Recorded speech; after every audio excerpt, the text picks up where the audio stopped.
Welcome to the Empowering Choices podcast. My name is Joshua. I'm Lucas. G'day, mate. Very Wow, good. that was Erik. And for those of us who may actually watch this video and need to know your name, Yes. what is it? I have a name? The last I it's- checked. Yeah. Because in that last Bluey video, like our viewers were like, yeah, they just referred to me as Woof Woof because I apparently never Yeah. actually introduced myself. You didn't. Yeah. Yes. Yeah. So, Today, All right. Well, so you're going to be the Australian. the Check Australian that. guy. Okay. And I'm so Erik. Lucas and Erik, believe it or not, are licensed professional counselors. Believe it or not, yeah. And, Couldn't tell. after today- the woof woof thing, I don't think Yes. anybody believes anything anymore about us. And today's topic is wrangling children in groups. What do they have for wrangling like podcasters, man? I don't know. Hey, Indy, would you get I on need that? some kind of rope, or maybe I could use this leash. But yeah, wrangling children in groups. You know, it's interesting. On the news the other day when we had all the ice, there Yeah. was a cowboy who was called into a neighbor's farm from his ranch because a calf got out on the ice and he was, Wrangled, you know, need to wrangle basically kind of almost falling through. And, you know, he Falling he through. basically, There was like a lake underneath, I presume. it was a great big pond or a very small okay. lake, whatever you want to, Okay. you know, do. And Body of water. He literally was throwing rope out there to get it around To try to calf. haul it Wow. back. Yeah, his first throw, the entire rope went out there, but it did go around the calf. And then you lost the end.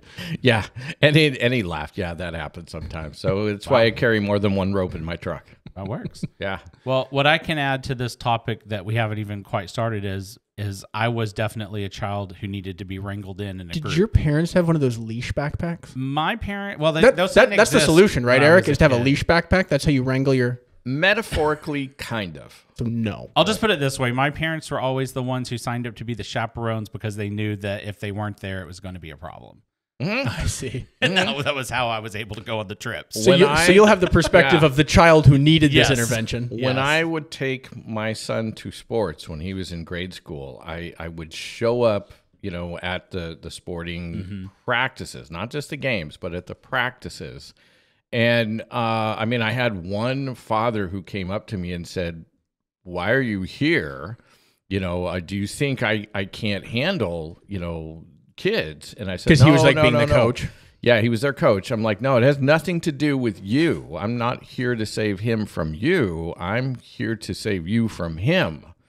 And he looked at me and he goes, "I'm Mormon. I have 11 kids of my own. I think I got this." Okay. This was like you go. the first practice. First practice. Yeah, okay. And I went, be up there in the stands. Which, I mean, I was doing school at the time, our master's degree program. And so I just went up there to do homework. And about halfway through the I was trying to think to myself that, like, wait, your son was how old when we've been out of school that long? Yep. Oh my gosh. Anyway. Yep, exactly. And I went up there to do homework, and halfway through the practice, I hear this, "Excuse me, Mr. Denton." And his eyes are just huge. He's like, "I think we have a problem that I do need help with." And so I look around him, and my son has the basketball, and he is running all over the court with everybody on the team trying to chase him and wrangle him down to get the basketball back so they could actually have We practice. have wrangle in our title, right? Yes, I mean, we I do think that's wrangle, our. wrangle. Yeah. So it was he very soon understood the difference between my kid and the 11 that he had. I really like the fact that he like almost kind of like left them to come find you. Right. And you just kind of look up and you just see the chaos happening behind him. Yep. Just, I don't know, that level of intervention is kind of funny too. I know. I'm like, yeah, that's exactly what I knew was going to happen. So our point, if we have one today, is that sometimes there's kids that need greater intervention than your bog standard like kiddo. Exactly. Yeah. Yeah. And you said you raised one and you said you were one. Yes. Yes. You know, and so it can happen. You have more than one kid. You may have a kid that just is that one that it needs to be, you know, kind of having that extra component of how do we help you be successful in any kind of a group setting. I was a different kid. I didn't need that level of an adult type of a piece because I was going to be great in those groups when the adults were around. It's when they weren't around, that's when I would have needed something different there in that area. But, you know, in my son being one example, and, you know, I've seen you know, like when I worked in psychiatric care for children and adolescents, we would have Like inpatient. Just, clarifying. We would have, you know, kids who struggled being in groups.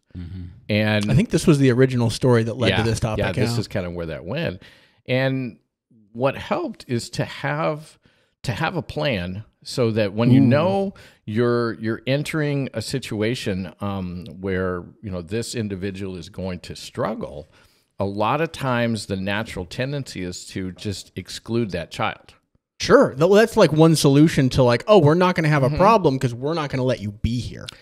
And I'm not saying that isn't a tool or an intervention at different times. Well, we're big on like having tools in your toolbox. Very so much put so. that in your toolbox. It may be next to the sledgehammer. And so one of the things that we would do is you'd have an adult or two for this particular individual. Whereas like when we did basketball games, we had one adult who kind of was in the timeout area. So as kids were, you know, not doing the right thing or breaking the rules, they go get sent to the timeout area, and that adult would be there to help them work through, okay, what happened? So that was kind of like having an adult on standby in case there was something that happened. In case there was something there. So kind of I'd say like a generalized plan of in case anyone has a problem, we have a plan. Exactly. And then we're also talking about like, we may know that if Josh is there, we may need to have a Josh plan. Right. Yeah. And so it's probably like in a Josh situation, the plan would have revolved around, okay, we know these are things that Josh is going to struggle with as everybody is looking for Easter eggs. And so we want someone over here that we can send Josh over to that area, and they can talk to Josh about that particular problem. Maybe he found it easier to find the Easter eggs in everybody's basket while they were looking in the bushes, you know, and so they're going to talk to him and work with him on that. And then we can send him back in and then see, well, maybe this time he, you know, found a different way of trying to get the Easter eggs. Like maybe I'm just completely shooting from the hip. You know, maybe he like offered to like hold the basket while someone went to get one in a tougher area, and it just kind of spilled, or he switched them, you know, and then he gets sent back over to that person to kind of work through that part. Because the goal is, we're picking on Josh, how do we have Josh be a part of the activity, which may mean that we need an adult intervention to be able to help Josh with those pieces, because this may be a soft spot for him. So if we had to like rate this topic, this sounds like an advanced skill for parenting that stands on top of a lot of our more fundamental skills, because like you have to know your kid. You have to know that your kid is likely to have a particularly difficult time in XYZ scenarios. And then you have to plan ahead from knowing your kid to what are some techniques that I can implement or have loaded for that group scenario that I'm planning on trying to have my kid do. Exactly. Yeah. I had a lot of good teachers and maybe some not so good teachers in my career as a student. We've heard a little bit about that. But I remember I was really into electronics and science. And so like I was ahead of my time on that. And in the 5th grade, this teacher pulled me aside and said, hey, you already know everything we're going to be doing in this. It's going to be very boring for you. So I just need you to be quiet. I need you to sit there, and I need you to behave. And so the first lesson was to see how an electron flowed. So she had us all stand in a group and hold each other's hands. And when somebody squeezes your hand, you squeeze your neighbor's hand, and eventually to get to there. She said, don't make a sound, don't do a thing. Just follow directions. As soon as my hand got squeezed, I went, oh! And even with the teacher did a good job, and then you happened. And I had to sit in the hall for the rest of the time. Right. However, I had some teachers who would say, hey, I know that you know a lot about this thing, or I know that you whatever. I would like you to help me teach this. So why don't you work on a project? And then for another class, I made like a telegraph thing. And so I made that. And so I spent weeks and weeks while everyone was learning their stuff. I spent weeks and weeks you already knew the making basic my stuff. telegraph. And then at the end, I got to present it and do a thing on it. And like that was great. The other experience, sitting in the hallway for the whole thing, not so much. Well, that's like a really great example of like know the kid, right? Because you were troublesome. You were troublesome, but also very intelligent. I was troublesome when bored. Basically. Bored. Yeah. Yeah. And that's like a different problem. Yeah. Right. Then like maybe your son maybe wasn't bored when he was running around with the basketball all around the court. He Maybe didn't understand the concept. different problem. Yes. Yeah. So you have to know your kid. Right. And when I say know the research, I mean in the 70s is where they really did a lot of research in the classrooms. And one of the things they were targeting was what happens with a child who is gifted, advanced, ahead, any of these things. And one of the things they came out with is have them be a part of the classroom in a helping way. And it was revolutionary at that time, you know. And so, because as soon as the teacher said, here's what I want you to do, and that's it. Right. You're just, it's normal human behavior to go, yeah, no, I'm not going to do that. Right. I definitely have to credit the teacher. Like that was a step above not doing anything. Yes, that's a step above, just a step in the wrong side of the, direction. But like in my middle school years, the principal had a desk set up in his office for me, and it had work that I would do. And so whenever I was kicked out of class, I would just go down there, go to that desk and start working on that work. And I remember there are a couple times where he's having teacher-parent type of a conference. So he's using his office and you happen to be sitting in the corner. And I just come in and go to the desk, and the husband's like, who's this? Like what's going on here? Our assistant principal. Well, and the principal's like, oh, don't worry about him. I mean, he's don't you worry about him. What he needs to do. He's doing what he's supposed to do. And they're like, well, isn't he going to hear us? And the principal's like, he's not going to pay attention to what we're talking about. Well, now I want to pay attention to what they're talking about, But then I got into my work, and it just, then the hour's gone, and I'm like, crap, where'd they go? Yeah. Oh, okay. Well, all right, off we go. And so, but that here, I'm going to highlight what it is you're not going to do. For most human beings, that's going to just octane what it is they're going to focus on doing. Humans are contrary. There are some pieces there to that, right? And so, if you have a child that is kind of like Josh, and they might, kind of find the trouble that would happen in different situations, you may just want to have, some other people, family members. You can ask a grandparent, an uncle, an aunt, somebody that could kind of be in that situation or in that general area that the child respects and looks up to. Feared is kind of the last, level of that, because if Josh knows that he has to go out and go talk to, grandpa, and if he fears grandpa, it can have an effect, but it won't have the same effect. Yeah. And you can set that up, even if it's just the two of you, right? One of you's involved, the other one is off to the side, and then children come out and go to the other one because that's the thing, is you have to have a plan. Right. Because you can have some children, because you make them smart, that are going to go, let's see, I can either be in the group or be with dad. Right. I can be in the group or get mom time. Yeah. What do I have to knock over? And so... Oh, gosh, I had that kid. Right. Have I ever told you the mustard story? Not oh, my yet. goodness. Yes. And that's the thing, is that you have to be on top of that, because the goal is you go back in. That's the whole goal of the person out there, is how do we get you back in? How do we get the kid back in? The kid back in as quickly as possible. And if you're noticing they're just wanting to ask every question under the sun, right, you just don't give answers, or say, hey, listen, I'd love to talk to you about this, but right now we need to get you back in that group.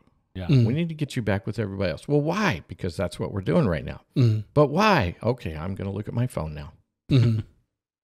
So this is actually probably a good place for, I don't think I've told this story What before. does mustard have to do with this? I'm curious. Oh yeah, no, there's a story here. Okay. So I worked with foster kids, right? So that's the setup. And we were taking a group of foster kids to the local baseball game, right? And so I don't remember if I was specifically tagged in advance to try to help this kid out or not. I think it was probably more of a spur in the moment thing of like, oh, this isn't going well. Right. He was being disruptive. I believe this particular child had like an Asperger's diagnosis. A lot of the kids in foster care that I worked with had like, I'll say like mental health diagnoses more than the average foster kid, which anyway, that's a lot of levels. He was having a hard time. Right. So we kind of pulled him away from the group, and I was tagged to be the person to like go with him and be like, okay, this isn't working well for you. Let's separate you from the group. Yeah. We didn't have the plan of so that we can get you back in the group as soon as possible. Like, looking back on it, like maybe this wasn't the best plan, and it really didn't end well. You'll see. So I'm over here with him kind of like by ourselves away from the group. And I don't even remember what he was doing, being disruptive, not paying attention, something. Yeah. And I told him, I said, dude, like this obviously isn't working out well for you. Like if you like screw up one more time, we're just going to like leave the whole place. Yeah. Right. And so that's like a standard like kid intervention, right? A variety of children want to remain at the special activity. So if you tell them, if you screw up, we're leaving, right?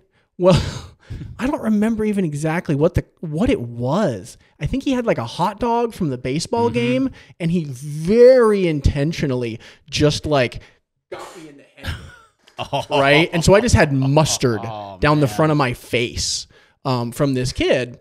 And so like and I told him, all right, and this was actually a scenario where I had the ability, I had like a company car, all these things. Yeah. I had the ability to be like, I guess we're leaving. Right. And so I get mustard cleaned off my face, and he thinks it's some kind of joke, this whole thing. And so I end up debriefing with the kid after we get him back to the office while everyone's still at the baseball game. I kind of talked to him like, what was that? Yeah. He said, I didn't want to be there in the first place. So you gave me an out. So I took it. Oh, okay. He didn't want to have been there at all. So my quote threat about making him leave was exactly the thing that he wanted. Here's how you leave. Correct. Yeah. And he's like, all right, fine, here we go. So probably a case of not knowing the kid well enough, not having a good enough plan in advance. Yeah. And so it didn't go well. And see, and that's a perfect example of, because this is the system we created with having someone on the outside was something that had never been done there before. And so it was a new system, just at that time. But that person would go out to that adult and then have that kind of conversation of what was that about? And then they would address, okay, have you told anyone yet you don't want to be here? And how, what are the ways that you could be able to do that? Well, and we definitely, like with this kid that I had, like we debriefed with him and his foster parents and the staff of like, we learned something. Yep. And that's generally the way that kind of works. So you had a collaborative problem-solving plan B conversation, Erik? You are using that term because I hate it. 110%. Yeah, no, 100%. Also, it kind of is. To answer your question, no, I did not have a collaborative problem-solving. Yes, no. We'll go into that some other podcast. Oh, I think we already have. I hate that term. Well, we can do it again. But because anytime I could burn that term, I will. And it's, sometimes it can be, because I like your story because it shows that there's hidden things that you may not always be aware of, and whether we're working, if you're just working with children, regardless of the level of pain or hurt or need, it's the same basic thing. Oh, sure. I had a boy that I would take into the community, and he was like 10. And this was a foster care kind of situation? This was he was in foster care, and I was a skills trainer. That was literally the same scenario I was just in. Scenario you were doing. And we would go to Dunkin' Donuts every Saturday morning because I did 40 hours of tutoring with him Monday through Friday during his summer. And Woof, yeah, that's a long time. It's a long time. And I wrote this program. I mean, DHS said, we want him buckling down and catching up. And I went, there is no way. Oh, he was supposed to be like world. doing school all summer. Oh yeah, because his the system. Right. Well, his prior school year, he went to 2 days, the first day and the last day. And Yeah, it certainly requires some intervention. right. And the school that he went to was the district sent a teacher to his house every day of the school year, including the first and the last day. Those are the only 2 days he got off his bunk and actually engaged in any So work. wait, his school was that someone showed up to his house and Yes. he only attended 2 of them? And he only attended 2 Boy, of them. that's a whole nother podcast. There's such great pieces here. So they wanted him to catch up because he's way behind. Understandably. And I said, listen, the only way that I'm doing this is, one, you let me write the program the way that I think it needs to be written. And 2, you pay for an entire Saturday of him doing fun stuff as his reward. So you had to do 40 hours Monday through Friday and Saturday? And Saturday. Well, you were working 6 days a week with this kid? I Or was. Somebody was? Yep. It was great. Now, we're at Dunkin' Donuts. He needs to use the restroom. He wants me, he requires me, is telling me, you have to be in the restroom with me. And I'm saying, it's single occupancy, and no, that can't happen. Right. That's not a good idea. And won't happen. And so he's like, then he gets kind of jittery. And I'm like, what's going on? You know, and he goes, how do I know you'll be here when I get out? Oh, now I know the problem. Right. What I found out later is that was how his mom used to get rid of him. Is she'd take him to the mall, and he would go to the restroom, and she would dump him there. And so I'm like, this is a new problem. Okay, what do we do with this? I said, okay, here's what I can do. I can go over to the door, has to be closed, and he goes, then you have to sing a song. I love it. He came up with that. Yeah, I love it. And I'm like, what Amazing. song am I going to sing? He goes, Mary Had a Little Lamb. Okay. Love it. So And you're I'm in a like, Dunkin' that's Donuts. great. Well, at least I know the words. And he Sure. goes, Yeah. and you have to sing it loud enough that that I can hear you. And I'm So like, I know you haven't left. looking around, and I'm going, yeah. And well, fortunately, mostly senior citizens were there. And so I'm like, some of them are hearing it, and you can just tell on their face. Some of them are like, what the heck is going on? Others are like, this will be interesting. Let's see. Others, their facial expression was, let's see if this guy really knows what he's doing. Because the kid's coming up with some good ideas. And so I stood there, and in my worst voice, because you could hear it the best, I sung. Oh, you were just Mary off key had to- a lit, and I'm not saying I have a great voice, but I really, off key. You were just really belting this thing out. right, because Sure. I could see there was there's a gap under the door, so he can be able to hear that. And I'm just singing that song, and then he finishes and he goes, "Okay, I'm done. You can stop." And I'm like going, I was getting into this song. And I turn around and look, and like some of those, the senior citizens are laughing. Some of those that, were like, hey, does this guy know what he's doing? Are like, okay, that was impressive. And the ones who are like, what's going on here are leaving, leaving. and I'm like, Chasing okay, people out of the Dunkin' Donuts. this is interesting. And the reason that I bring that up in this kind of topic we're working on is whether or not it's a child who's struggling in a group or a child who's struggling anywhere.